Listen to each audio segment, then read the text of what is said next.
Hello. I guess it's a long time later to be telling you about this. I kept thinking about it over the years, and my son and I would reminisce about it now and then. But then we would get distracted, and life goes on. I guess we just thought that so many people reported the event that we would just be two more of many. I'm retired now and saw something on TV yesterday that jogged my memory about it. At approximately 9:30 p.m. that night, I was driving on the I-17 from Union Hills to the Peoria exit. I remember the time because it was a school night and I wanted to get home before 10. My 10-year-old son was in the front passenger seat. Around the Thunderbird exit area, we suddenly noticed V-shaped lights in the sky in front of us. We both noticed it at the same time. We had no idea what it could possibly be and kept saying, "What is that? What could it be?" Then the lights completely disappeared. The lights reappeared immediately in a new location closer to us. The way it moved was not like anything I'd ever seen before. It was impossibly fast. Then it disappeared again. After that, a gigantic craft was above us on the right.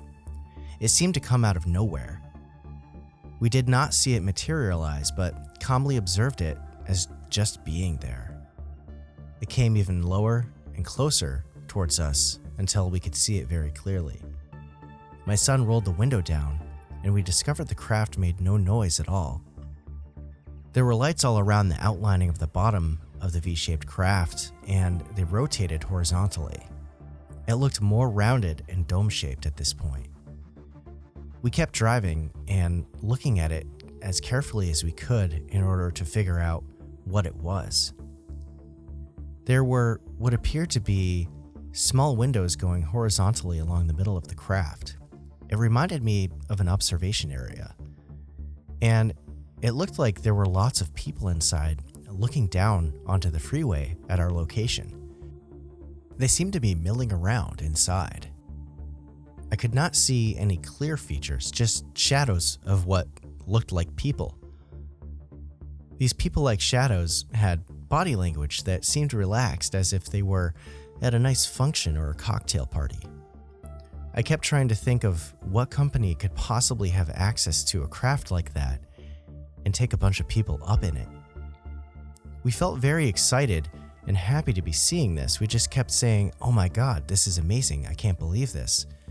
I looked around to the car in the left lane from ours, but those people didn't seem to be looking in that direction. Then I just concentrated on the craft and catching any other details I could remember.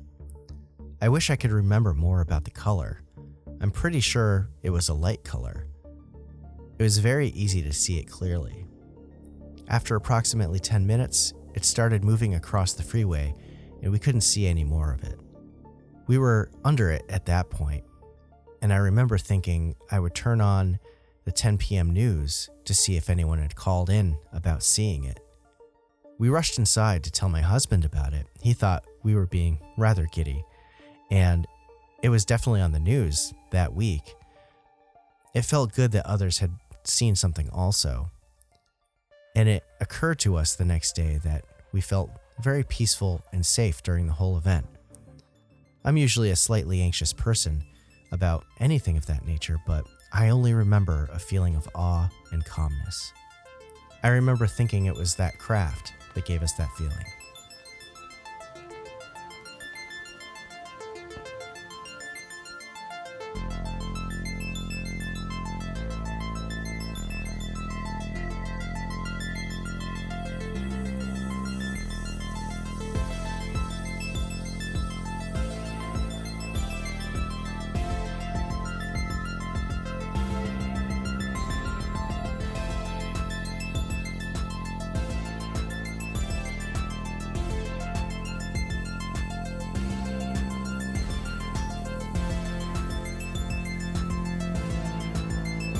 Welcome to the Strangeology podcast. I'm your host, Jeff Foran.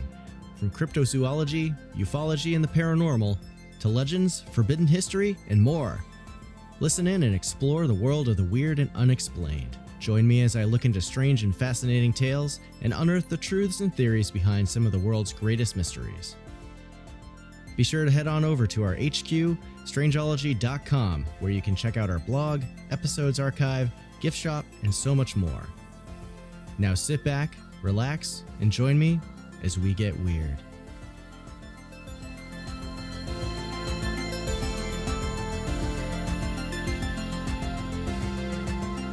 Hey everyone, and welcome back to the Strangeology podcast. Thanks for tuning in.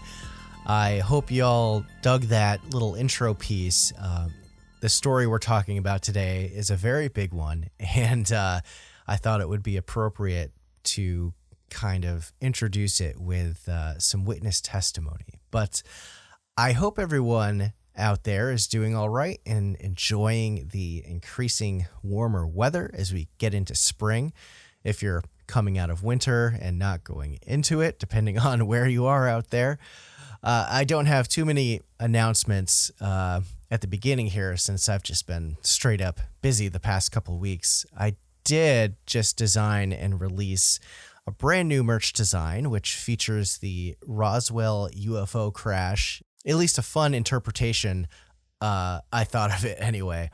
And it's got kind of like this old vintage postcard vibe. So definitely head over to my shop and check it out if you like aliens and UFOs. I do have a few other designs in that category, but this is definitely my favorite one I've done so far. I've got it on shirts, tank tops, long sleeves, stickers, postcards, and yeah, just check it out. And I had mentioned last episode that I was doing a giveaway, which I announced the day I released the design over on Instagram, and one lucky person got to win a shirt with that design on it. And that's a good reason to follow me over on Instagram if you haven't yet, because you never know when I'm going to do a merch giveaway. I'm planning on doing a big one pretty soon over there, as I approach 5,000 followers, so yeah, just stay tuned for that. Give me a follow over there. Helps me out a lot, you know? Also, official announcement, I'm going to be vending at Cryptidcon 2 this year, which is taking place in Morgantown, West Virginia at the Morgantown Art Party on Saturday, August 6th. This is an event that's hosted by the Moth Boys podcast, and last year was an incredible time, great experience for my first time ever vending at an event. And this year it sounds like they are expecting it to be bigger and better, more vendors, more people, lots more going on. So if you like going to cryptid festivals and are nearby, or hell, even if you like to travel long distances to these kinds of things, it's definitely one you don't want to miss. And the event is free. It's all ages.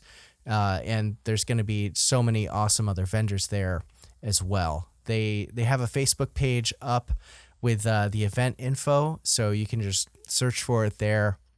I'll probably put the link in the show notes as well, just to make it easy. But you should be able to find it, and just check in every now and then for updates. They'll do profiles on all the different people vending and other events that they have planned for that day.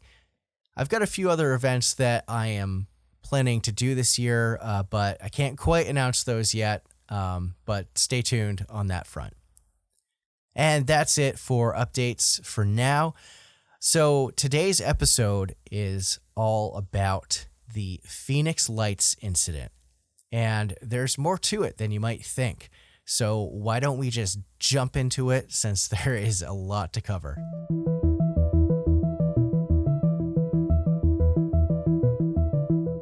So last Sunday, March 13th, just marked the 25th anniversary of the Phoenix Lights incident, which most people consider to be the biggest or one of the biggest UFO cases out there, second only to the Roswell case, according to the late Art Bell. I was 13 when this event happened, but I don't remember hearing about it right away. This was a time when I was definitely invested in watching any kind of UFO or alien related show that was on TV, whether it was like Discovery Channel, Sci-Fi Channel, whenever there was something on about them. I just ate that stuff up. And while I'm sure there was some coverage of it in the news shortly after, I think it was a little while before I finally heard or read about the incident. And the 90s was a big time for the alien and UFO stuff in pop culture. 1997, the year that this incident took place, was kind of a wild year. The Hail Bop Comet, if anyone out there remembers that, passed by Earth around this same time, and it was visible in the night sky for most of March and April of that year. And I remember going out on the deck in the backside of the house I grew up in, and I had this cheap telescope that I'd go check it out and try and see some stuff. And it was really cool to see. It's a once in a lifetime thing. And then there's also the Heaven's Gate cult in 1997 that believed that there was a UFO trailing behind the comet. And then the cult went Jonestown because they thought that, the UFO was going to take them up into the promised land.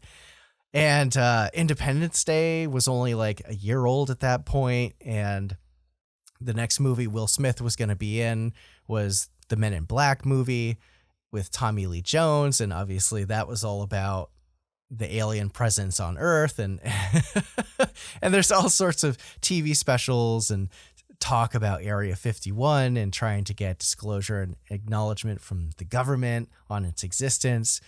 X-Files was at its peak during its original run.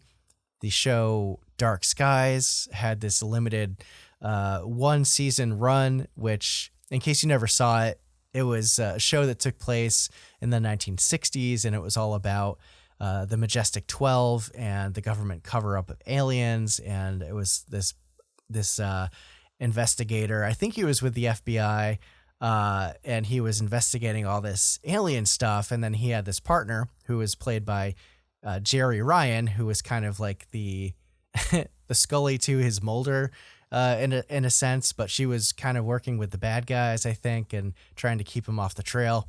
And that's where she got her start. And if you're a Star Trek fan, she's the actress that also played Seven of Nine in Star Trek Voyager. My nerd is showing a little bit. Sorry. But this was a time when the internet was still in its infancy. So people got their news and information from TV, newspapers, libraries. I didn't even have the internet until 1998. And back then it was AOL online on a 14.4K modem. You all remember the sound. I know a lot of you out there remember those days.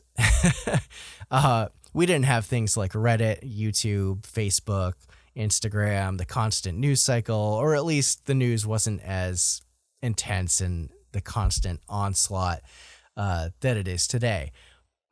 Information about UFOs and aliens was typically reserved to message boards and old crappy GeoCities sites and other dark corners of the web.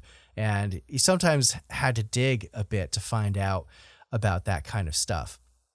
Interestingly, my own experience seeing a triangle UFO, which I've talked about several times, or at least mentioned it on this show and other shows I've been on, also happened in 1997, around a month or so after the Phoenix Lights incident in April. So it seems like this period of time was a little bit more active for people seeing weird lights in the sky. Maybe it was connected, or maybe it was just coincidence. So yeah, that's enough of my nostalgic rambling. So if you're not familiar with the story of the Phoenix Lights, the brief overview is that on March 13th, 1997, between the hours of 7 and 10:30 p.m., roughly, as many as 20,000 people throughout the states of Nevada and Arizona and all the way to Sonora, Mexico, reported seeing this bizarre and unearthly craft in the sky that had this series of lights on it, and it was traveling in a southerly direction. In addition to the UFO reports, there was a secondary event of lights in the sky that took place right near the city of Phoenix. And that part is kind of the more well-known aspect of this mass sighting, at least in pop culture. I feel like the craft that was actually traveling over Nevada and Arizona and into Mexico isn't as talked about. You're probably familiar with the image of this arc-like formation of lights hovering in the night sky just over the mountain range to the south of Phoenix. And that's kind of like one of the main images of it. And this part of the story got a lot of media coverage along with government response and ridicule, but I'll touch on that part a little later because I first want to talk about the UFO or UFOs. There may have been multiple that were traveling over Nevada and Arizona and into another country on that same night. This event and the witness testimony that followed has inspired books, documentaries, even a found footage alien horror film that came out a few years ago in 2015, which was loosely based on the story. And it seems like that kind of it pissed off a few of the witnesses and older folks that weren't into like over dramatization of what happened.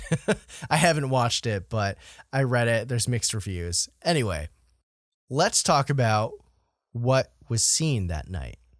The objects that witnesses reported that night have some varying descriptions. You know, people's memories can become fuzzy over time, and details can be added in by the mind that may not have been there. But that said, the overwhelming consensus is that the lights people were seeing traveling over their towns and neighborhoods belonged to an unidentified flying object, for lack of a better term. Some think there may have been multiple craft based on witness accounts of different light formations and shapes of the craft, but most described seeing an enormous V-shaped chevron-like craft that had a series of somewhere between 5 and 7 lights on its forward leading edge that appeared like these recessed canister lights that you would find in a ceiling or in a swimming pool. The bottom portion of the craft was also frequently described as looking like it was underwater, like it had this undulating effect to it. Almost like there was kind of like this energy field. Others have also described it as a black triangle or even a boomerang-shaped craft that was anywhere from 1 to 2 miles wide. So when people say it was a big craft, they're talking enormous. People were seeing something that was literally blocking out the entire sky from their perspective on the ground. And, you know, coming out of like 1996 when Independence Day came out and there's these big city destroyer ships that block out the whole sky. If anyone saw that movie and they're out in the desert seeing this gigantic craft passing by overhead, that would kind of freak me out, at least. So the first report of one of these V-shaped craft happened at 6:55 p.m. by a resident of Henderson, Nevada, which is just southeast of Las Vegas. So this is in a major metropolitan area. The man who called in described an object about the size of a 747 jet, which has a wingspan of about 195 feet. So definitely smaller than 1 to 2 miles, but still not a small craft by any means. I mean, a 747 is like this. It takes the second or third place of the largest commercial airliners in service today, I believe. And interestingly, this witness also described the object kind of sounding like a rushing wind as it passed overhead, which that's a different sound than what a jet engine makes. Even you hear planes flying overhead when they're at cruising altitude, and you can still hear the roar of the jet engine. That doesn't sound like rushing wind. And another interesting thing is that most people that witnessed this didn't report hearing any sound from the V-shaped object at all. And it was also traveling fairly low to the ground, so you'd think you'd hear something. The next witness was a former police officer from Paulden, Arizona, just a little bit north of the Prescott Valley area, around 8:15 p.m. He had just left his house and was driving north when he saw this cluster of lights off in the distance in the sky that had this kind of orange-red hue to them. He said that there were 5 lights total that he saw. 4 of them were together in a row, and then there was a 5th one that kind of seemed to be trailing behind the other 4, which is different than the V-shape. But we'll find out that many of the sightings usually have all these lights together. But it is interesting to note that in UFO lore, a lot of sightings have witnesses who will see these formations of lights that seem to be part of the same object, but then they somehow split off from the main object or just kind of transform. Like maybe they're drones, or there's some kind of mothership, or maybe there's just some technology involved that's so advanced that we don't understand how it works. There's that saying that a significantly advanced enough technology would be indistinguishable from magic from our perspective. And then the sightings just kept moving south. When the craft passed over the Prescott Valley area, soon after, residents began calling into the authorities and reporting seeing this object, and that it looked like it was one solid craft as it blocked out all of the stars in the night sky above. And other witnesses like Devin Lorenz and his aunt happened to be standing outside on the porch of their home that night and claimed to see these reddish lights in a triangle pattern, but the leading light at the nose or the angled part of the object was distinctly white, which is interesting. And they observed the formation for a few minutes with binoculars until it disappeared over the horizon. One of the reports that came in to the National UFO Reporting Center that night had a witness describing 5 yellow to white lights in a V formation that were moving slowly and methodically from northwest to the southeast. And there's a ton of these reports of people seeing this V-shaped object with these lights on it flying low to the ground and way too slow to be an airplane. With that many witnesses seeing the same thing and not being connected to and knowing each other and all reporting it, I would say that beyond a reasonable doubt, there was something unidentified flying over the skies of Nevada and Arizona that night. So at this point, it's around 8:30 p.m., and the object, or at least one of them, if there were multiple, since we've seen a few different descriptions of colors of lights and how they're formed and aligned to each other, at least one of them arrived in the Phoenix metropolitan area. And one set of witnesses, the Lay family, noticed the lights off towards the Prescott area. That's where they were coming from.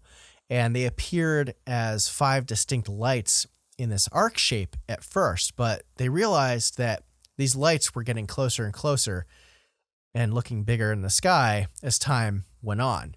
And within 10 minutes, they were able to tell that these lights were in this V-shaped formation, like so many of these other witness accounts, and even described it as looking like this 60-degree carpenter's square with 5 lights built into it. And the craft got closer and closer, and it seemed to be on a path that would go right over their street.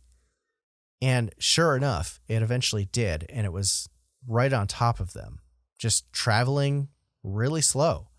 And this massive craft was so low to the ground that it was apparently only 100 to 150 feet above them. Now, that's ridiculously low for any kind of aircraft to be flying, except maybe like a small stunt plane, I would think. I'm not an aeronautics expert, but I'm pretty sure that planes the size of 747s or something larger, like a mile-wide craft, which we don't have anything that big, they don't fly that low to the ground over residential areas unless it's landing at an airport, and also go so slow that they appear like they're just hovering stationary in the sky until you kind of focus on it for a minute or two and notice that it's actually moving. Whatever these people saw definitely doesn't sound like a plane to me, or any other kind of conventional aircraft that we have. So eventually, this object passed by and headed towards Squaw Peak, which has since been renamed to Pistewa Peak, and the greater Phoenix area. Now, this was around the time that the second event began, and this pretty much is, the image of what most stories use covering the Phoenix lights. It's the arc of about 9 or so lights on the southern edge of the city over the Sierra Estrella mountain range. And these lights appear one by one, and they remained kind of stationary and then faded out one by one over the course of a few minutes. And some people will say that they just kind of blinked out. Others will say that they descended behind the mountain range, and that's why they disappeared. In the pictures and the videos, you can't really see the mountains since it's nighttime, but that's where those lights were located. I'll be linking photos in the show notes, so definitely check those out. So at this point in the evening, hundreds of people were seeing these lights popping up if they hadn't already seen the V-shaped craft flying by, and they wind up pulling out their camcorders and cameras, trying to take pictures and videos of this formation of lights, whether or not it was one UFO or several. And one important thing to consider why there were so many witnesses is that the Hail Bop Comet was passing by the Earth, and people would want to go outside to see it with their telescopes, binoculars, their camera equipment. People are trying to take pictures and videos of this, once in a lifetime cosmological event. And it just so happens that there's all these people ready to document stuff in the sky. And if you've ever been to Phoenix, I mean, maybe it was different in the 90s or less busy, but whenever I've been there, Phoenix Sky Harbor Airport is right in the center of it all. And there's planes constantly taking off and landing. There's helicopters flying around. There's considerable air traffic. And anytime I've been there, I always kind of look up at the sky and like, oh, am I going to see the Phoenix lights? And then you just see all this air traffic flying around. So you would think that the people that live there full time would be able to recognize objects in the sky as conventional aircraft. There was something different about this night and the objects that people were seeing. Something definitely happened over the American Southwest and Phoenix that night. And there's tons of photographic and video evidence of it, which is awesome. It's like up to this point in history, that amount of evidence, I don't think had really been available to that extent compared to other UFO sightings and cases. Either way, it seems like this set of lights popping up was completely distinct from the V-shaped craft that had been traveling from Las Vegas up until this point.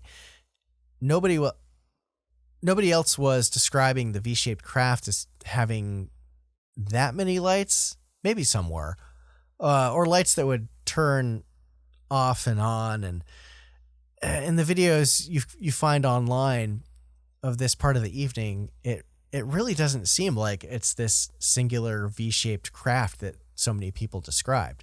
Like maybe it's the angle we're viewing it at, but there are some videos floating out there that do have footage of this V-shaped formation of lights moving through the sky during this whole incident. There's one guy that has a video up on YouTube, but he has it copywritten, so you can't share it. Otherwise, there's going to potentially be some legal matters to deal with. So, just to be safe, I'm not going to even link it, but you can search for it and it's on the internet.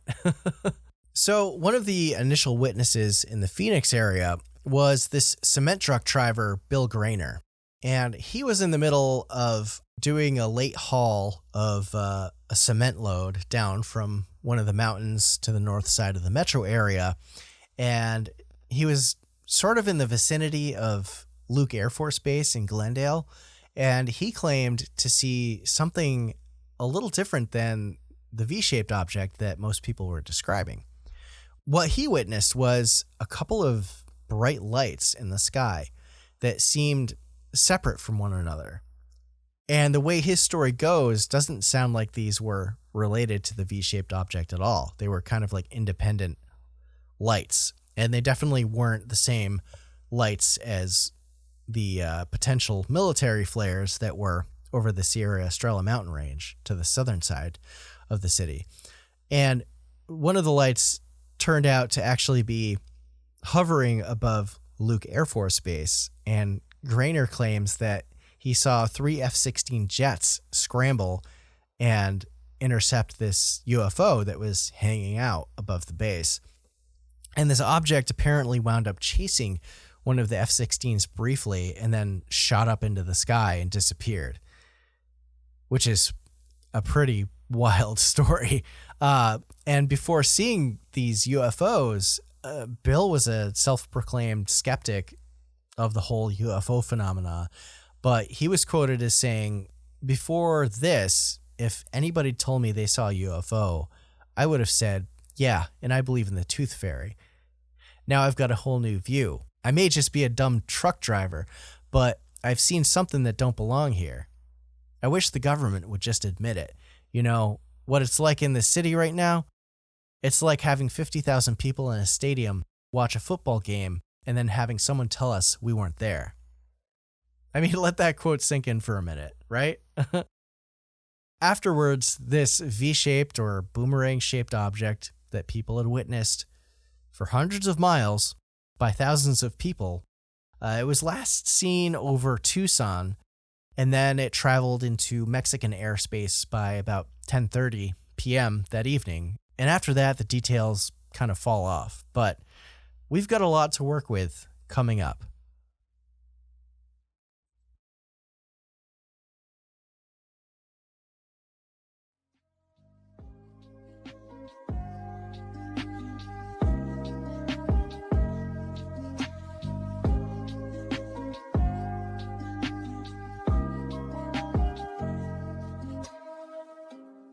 All right, we're going to take a quick break here. For listeners new and old looking for a way to support the Strangeology podcast, head on over to patreon.com/Strangeology. I offer a wide variety of benefits and perks, starting at some affordable monthly rates for as little as $1 per month. Some of the perks include a merch discount to my Etsy shop, VIP room Discord access, early access to content, access to the members-only Strangeology Beyond segments at the end of each of my shows, exclusive members-only merch, and a lot more. And a quick shout-out to my growing group of patrons who help keep the lights on at Strangeology. We've got Alex Dorgan, Alyssa, The Mystic Novelty Company, Appalachian Huntsman, MetaZoo Games, Greg Morrill from All the Weird, Sean Colon, Miranda Jarnot, John Hickenbottom, Maureen Asmat, Gail Frederick, Adam Flynn, Connor Boyle, Ryan Holiday, Cassie Maratzen, Ann Luter-Zakowski-Ford, Roxy Roberge, and Angie Fitz. So again, if you want to check out all of my tiers and what I offer, and want to support Strangeology, head on over to my Patreon. Who knows, you might find something you like. All right, let's get back to the show.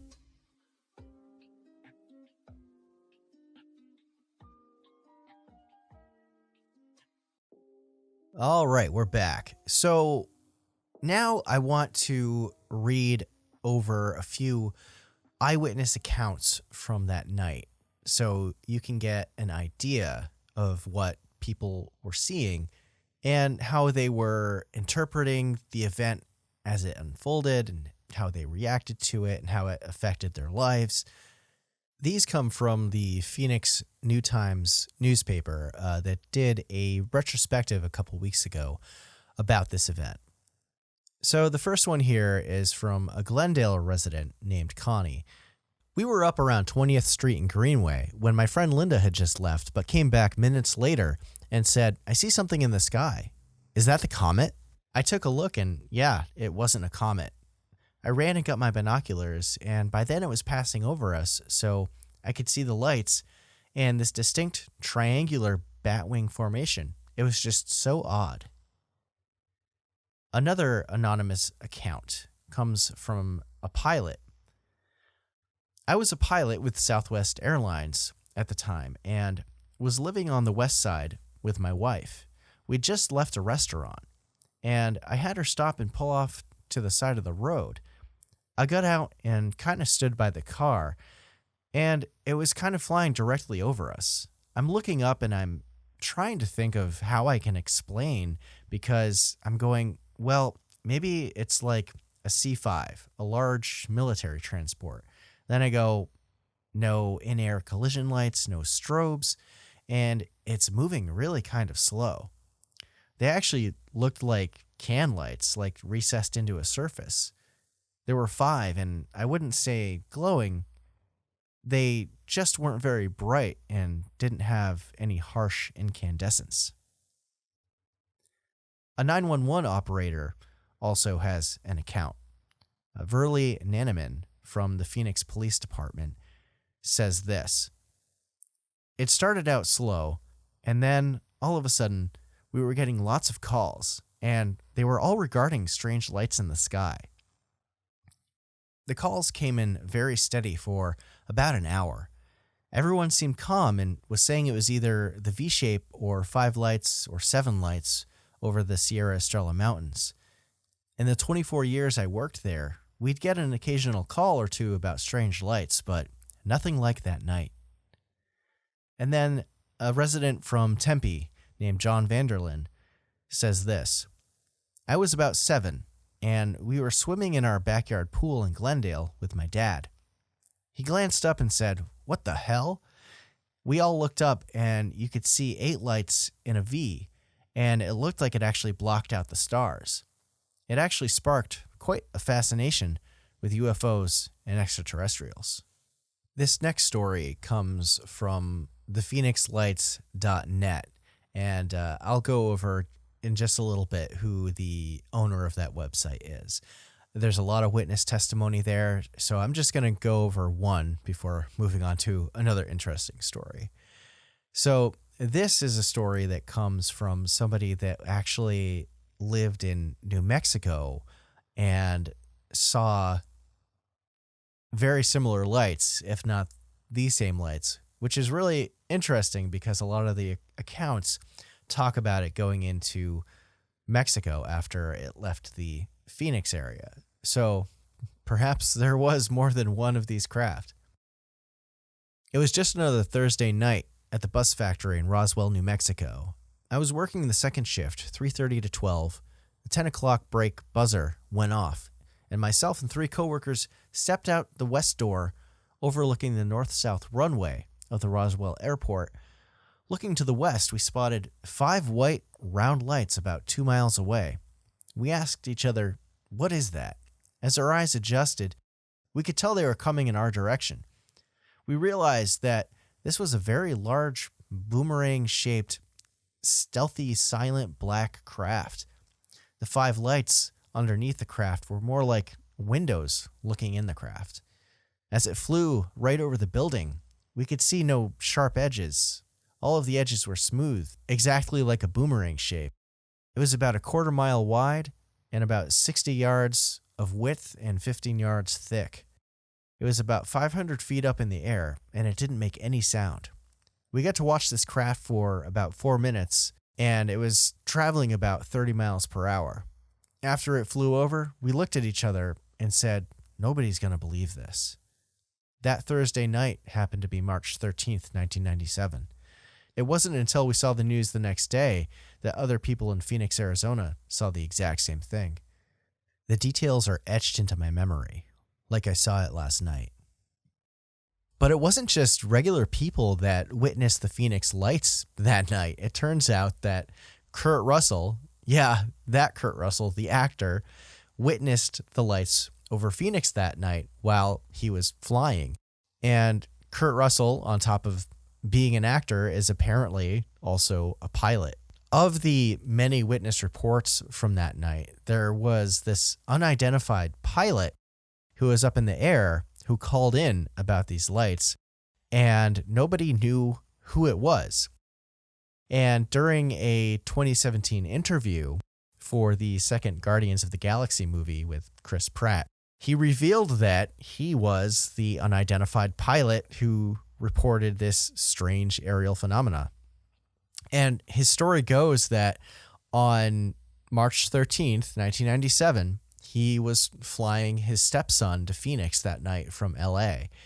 They were near Sky Harbor Airport, and he noticed these 6 lights and radioed in to air traffic control to clarify what else was in the air with him. And he and his son noticed these lights that were in the air. So Kurt radioed into air traffic control to clarify what else was in the air with him. And he was explaining that these lights looked like they were headed towards his plane. And the authorities apparently told him there were no other planes up there near him and that they didn't know anything about it. So he declared the lights were unidentified and then proceeded to land his plane at the airport. And afterwards, Russell dropped off his stepson, who was going to spend time in Phoenix for a little bit, I guess.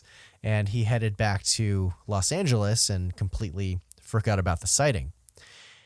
In interviews about it, he claims that he remembered being kind of dazed when he was looking at the lights. And I'm thinking to myself, did you have any missing time, Kurt? Like, what happened? Years later, though, before he realized that this was this whole huge UFO case, he came home one day and his wife, he's married to Goldie Hawn, if you didn't know, she was watching a documentary about the Phoenix lights. And it just so happened that when he came in, they were talking about this unidentified pilot who had called in on this particular night reporting strange lights in the sky. And he was like, oh shit, that was me.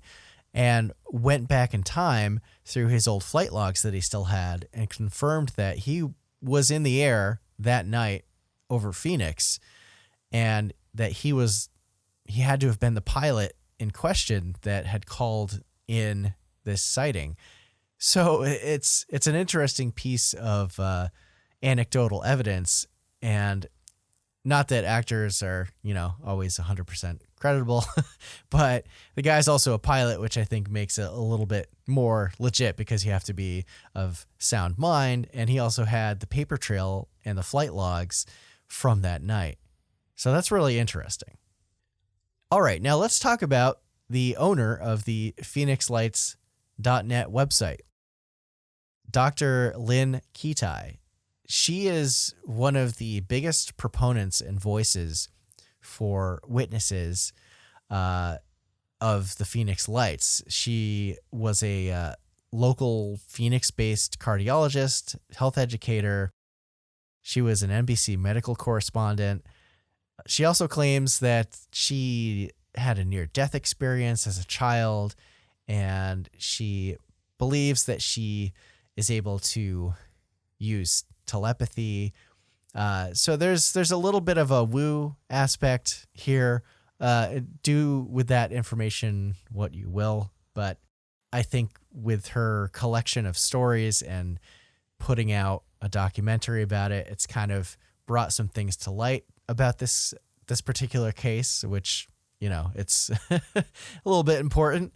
And she was also one of the many witnesses to the lights that night and basically quit being a doctor so she could chronicle witness testimony and write a book and make her documentary about this incident. And she actually didn't come forward with her story and having a desire to pursue an investigation for 7 years. So it was like 2004 when she finally came out with her story and decided to quit the whole being a doctor thing. And the night of the incident, she reportedly tried calling Luke Air Force Base and Phoenix Sky Harbor Airport to find out what the lights were, but both of them cited not seeing anything on their radar, and there was nothing up there. And it turns out that the Phoenix lights weren't her first experience or encounter with UFOs either. Apparently, she was visited by a set of light orbs, she claims, in 1995, just 2 years before the Phoenix Lights incident, outside of her home one night. And she was in the bathroom and looked out the window, and these 3 amber-colored orbs were apparently hovering 50 to 75 feet above her home in this kind of triangular formation. And then they disappeared in a way that she described as the lights were dimming down, and then they just kind of blanked out. Kind of like a light fader if you have one of those kinds of switches in your home. Anyway, Kitai has this whole website dedicated to her work regarding the Phoenix Lights. So I'll link it in the show notes. There's a lot of information there. But if you want to check it out, definitely do. There's some interesting stuff there. A lot of photos, a lot of witness testimony. Definitely check it out. Okay, let's talk about the government. So, as you know, there was a lot of ridicule within the government, and people were shot down, made fun of, and there was this former councilwoman and former vice mayor of the city of Phoenix who was the first government official to actually take this seriously and draw attention to the event. This woman named Frances Barwood. And during a city council meeting, she had asked, after being approached by some witnesses, she asked during the meeting if anybody knew what the object was that flew over the city and if people could conduct an investigation to find out what it was, since so many people saw the thing. And the reaction was just met with this attitude of like, really? And then after the meeting, one of the deputy city managers came up to her and told her that she shouldn't have asked that question. Afterwards, Frances began to receive hundreds of phone calls from witnesses all reporting and describing the same thing to her. But shortly after, she was met with harsh criticism within the local government. The Arizona Republic newspaper also featured this political cartoon.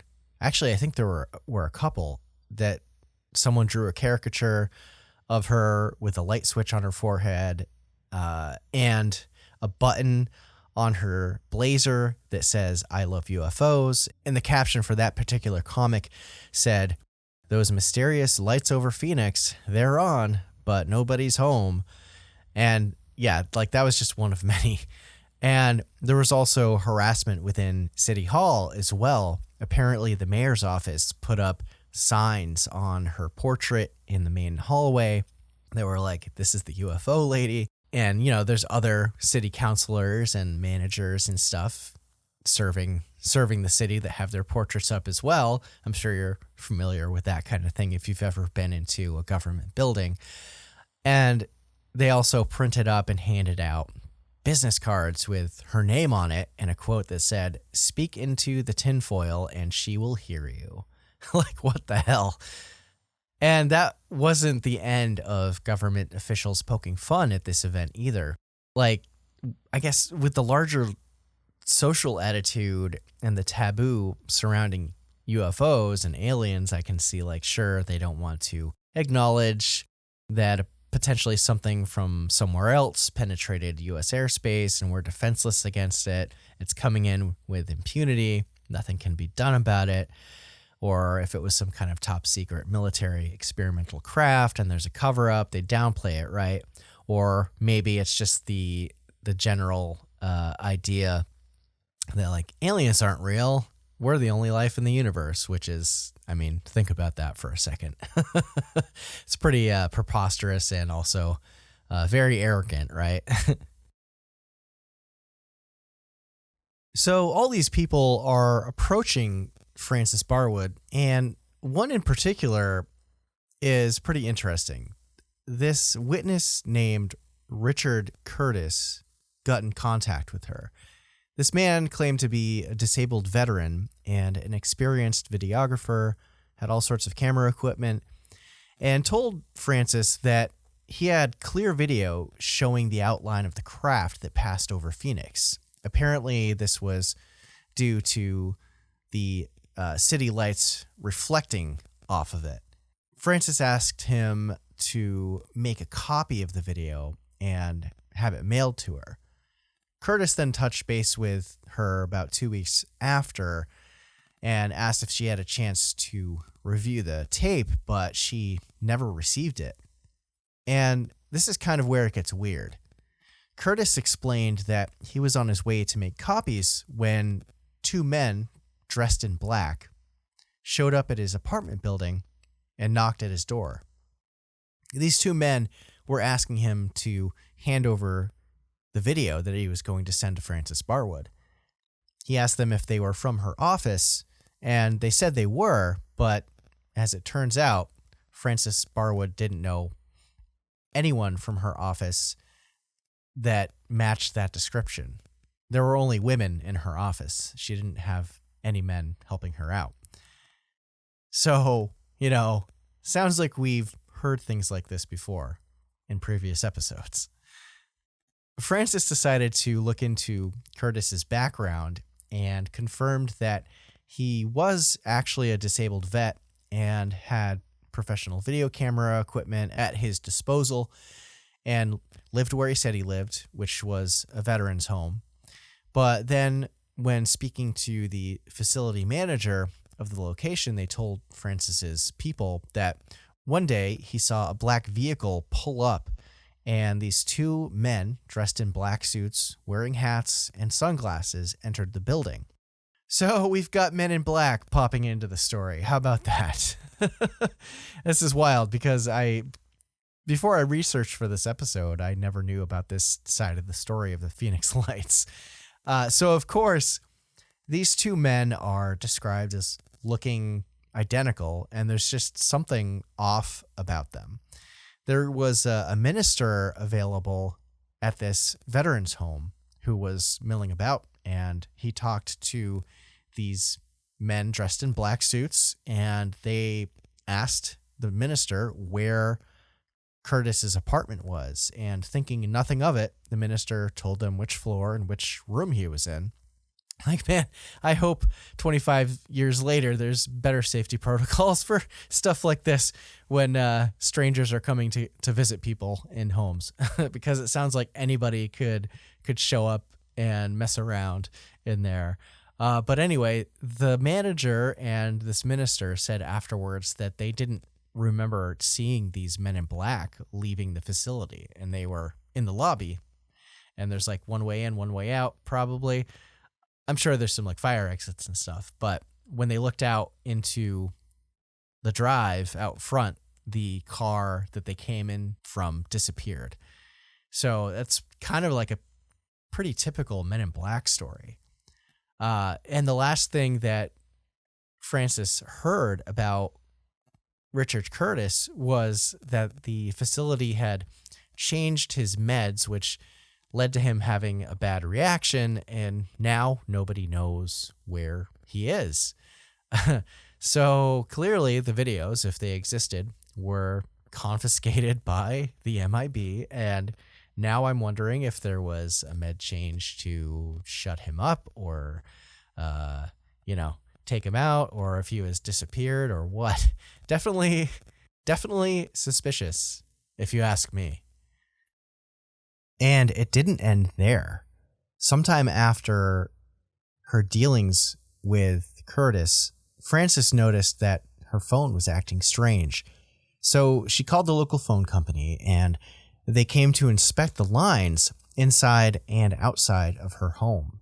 And this line worker came back to talk to her, but he refused to come back inside the house and instead went up to one of her windows and talked to her through that and explained that he had found out that her phone lines had been tapped by the central office, which means the government, and basically said, "You didn't hear it from me," and left. So it seems like somebody definitely was interested and had their eyes and their ears on Frances Barwood during this whole thing, which has got to be, a pretty stressful thing to have to deal with. Like, you got all these people, these witnesses coming forward with some potential evidence of this strange UFO that passed over a major city. And then there's Men in Black involved, confiscating evidence from witnesses.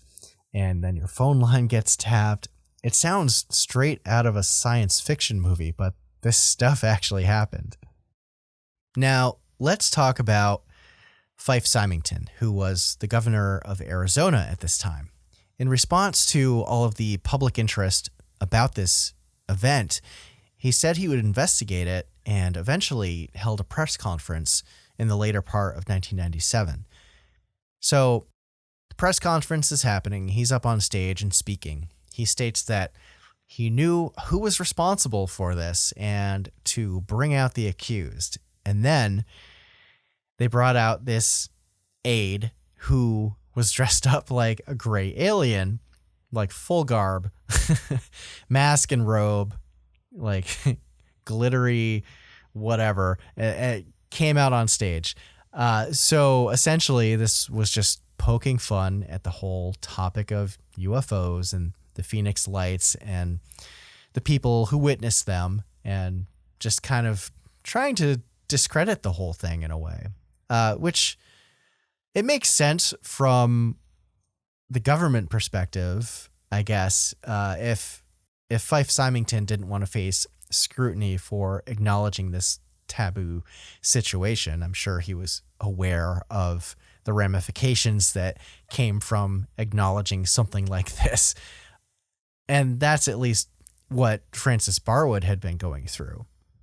So after the press conference, Barwood said that she had received phone call after phone call from witnesses who were angry and sad and disappointed that the governor was turning this whole thing into a farce.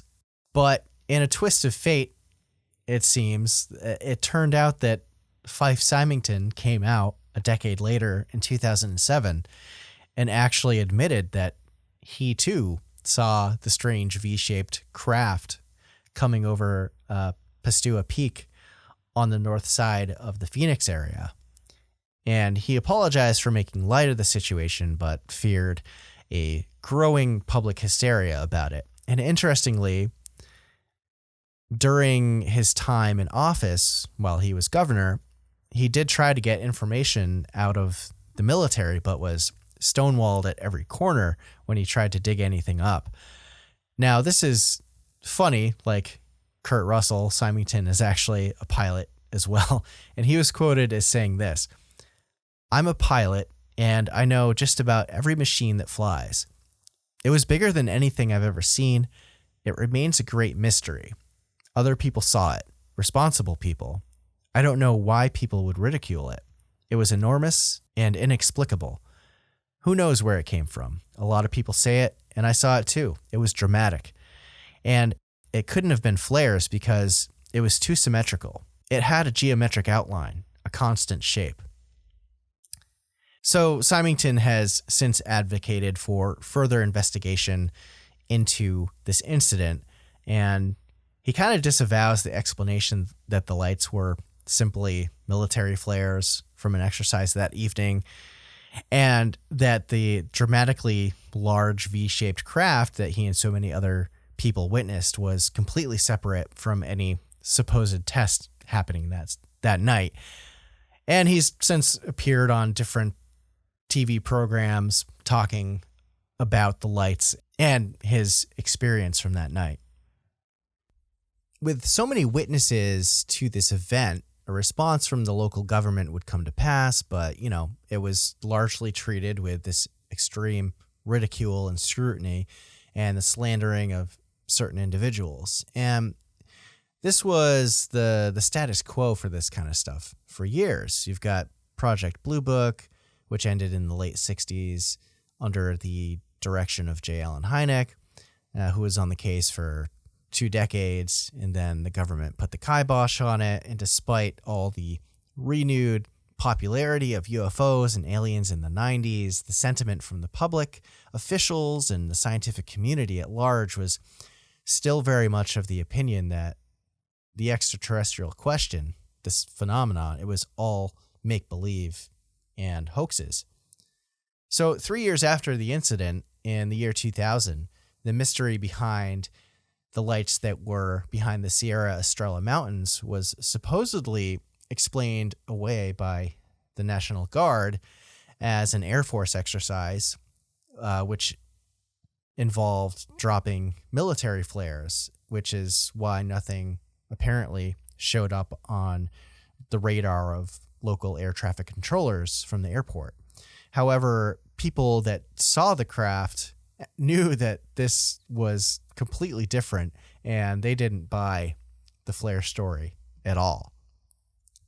So the official explanation is that these lights were dropped from these A-10 Warthogs that came out from the Luke Air Force Base, and they're dropping these military-grade flares, which, it might be the case for this other event, but some people believe that the military dropped them as a kind of diversion to make people in Phoenix, a majorly populated area, that the UFO that was flying overhead, maybe they would distract them with these other lights and redirect their focus on the flares so that later on the government and the military could come forward and say, oh, that was just us. We were doing this exercise. Nothing to worry about here.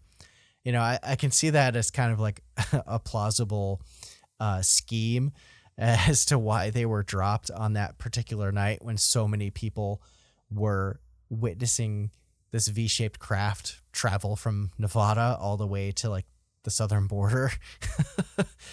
And there's other theories about the V-shaped craft being this top secret experimental aircraft that the military was testing out, perhaps some kind of enormous surveillance blimp. But then there are those who think that the flares were actually part of the unknown craft, based on the comparison of how the lights behaved versus actual flares that the Air Force dropped after coming forward to kind of demonstrate it. But when you look at the comparison, the actual flares kind of seem a bit different than what we see in the Phoenix Lights footage over the city. But with the compressed old camcorder, handy cam footage that is available, there's probably a lot of lost detail, especially when filming in a low light situation. So who knows? So just what were the Phoenix Lights? Was the V-shaped craft from another world, or was it some kind of top secret military experiment? And what about the lights over the Sierra Estrella Mountains? Were those really military flares, or were they something else?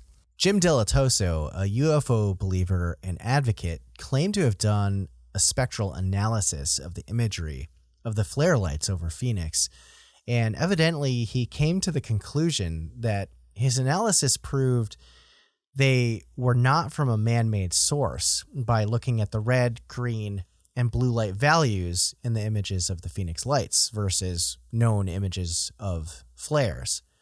But apparently it's actually impossible to make a determination like that, according to experts. And the company who made the software that he was using. So that might be a little bit bunk. And besides aliens, there are a number of other theories. One is that it was a staged hoax done with Cessnas, these small planes flying in formation. One witness came forward after the event and claimed that he viewed the Phoenix lights through his telescope and all he saw was a fleet of Cessnas, even though there were hundreds of reports stating the contrary, right? You'd think that if they were small planes, at least a few other people would have realized that.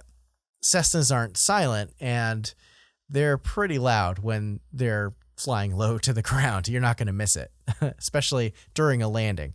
And there's also the issue of coordinating 5 to 7 pilots who are willing to risk their licenses, fines, and jail time for crossing into a Class B airspace without clearance. So that theory doesn't really hold water. There's a similar theory also saying that it was helicopters flying in formation, but that's kind of in the same boat as the Cessna theory, in my opinion.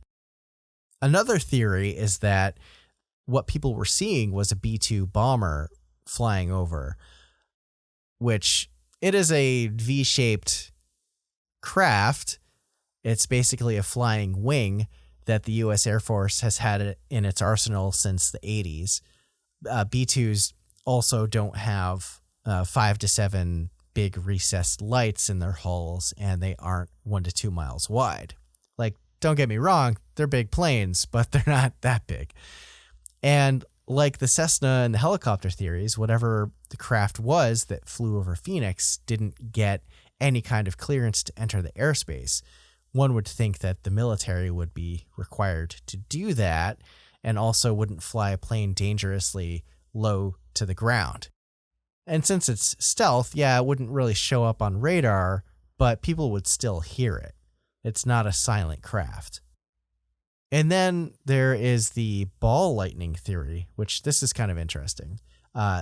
Lynn Kitai interviewed Robert Gulka, who is one of the world's leading experts on ball lightning. He built the world's largest Tesla coil and is one of a handful of scientists in the world that has been able to recreate ball lightning in a lab setting. And according to Gulka, ball lightning, it's rare and requires a very specific set of atmospheric conditions for it to occur. And it helps to have storm clouds and strong electrical charges happening to create those conditions. And as it turns out, the skies over that part of the country on March 13th, 1997 were clear. So that theory is kind of also doesn't really work. And then you've got the run-of-the-mill swamp gas, mass hallucination, and weather balloon explanations, but, you know, neither of those work for this scenario, of course. And the last one I'll mention is probably the most ridiculous one, which is that they were nothing more than a flock of birds.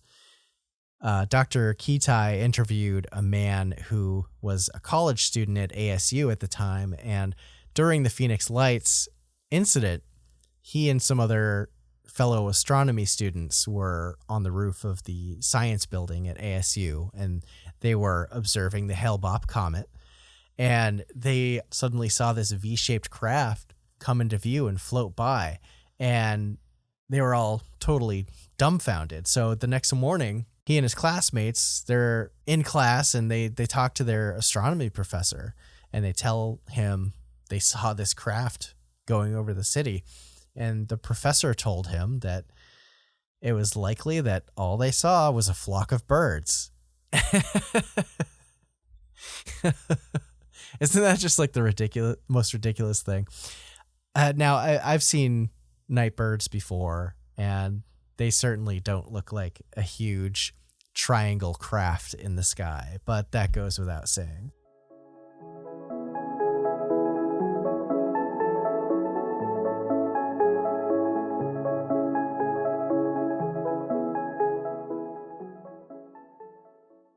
And that, my friends, is the story of the Phoenix Lights and where I'm going to end it for now.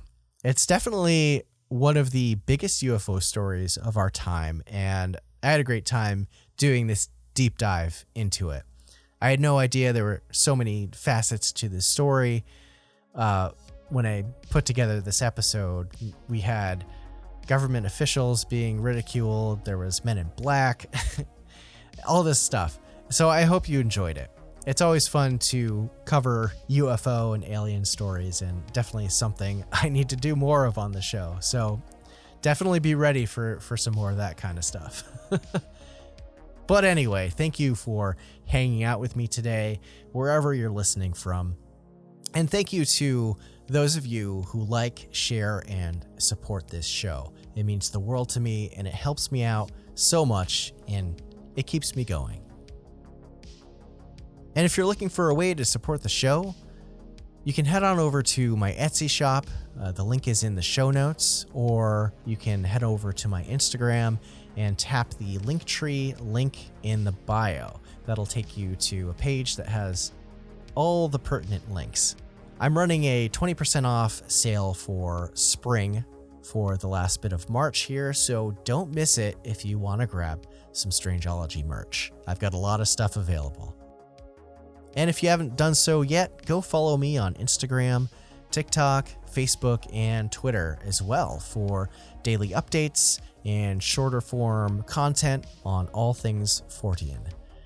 I do some shorter content stuff there along with memes and fun stuff. So if you're looking for more Strangeology beyond just the podcast, you don't want to miss it. You can also find me on YouTube, where I post video content in addition to full show episodes there. And if you want to subscribe to my channel, that would be cool and appreciated as well. I've also got my blog and my mailing list over at Strangeology.com, so be sure to sign up for that. Occasionally I'll send out some shop discount codes and other random updates from time to time. And if you want to leave me some feedback or shoot over suggestions, you can drop them on the contact page there, or at strangeologist@gmail.com, or you can always DM me over on Instagram. I try to respond to everybody who sends me a message. All right, I think that just about wraps things up for my patron members. Make sure to stick around after the short break for Strangeology Beyond, where I'll be diving into the topic of the Falcon Lake incident. For everyone else, have a great rest of your week. Take care of yourselves and each other, and keep it strange.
Well, that was a good time looking into the Phoenix Lights.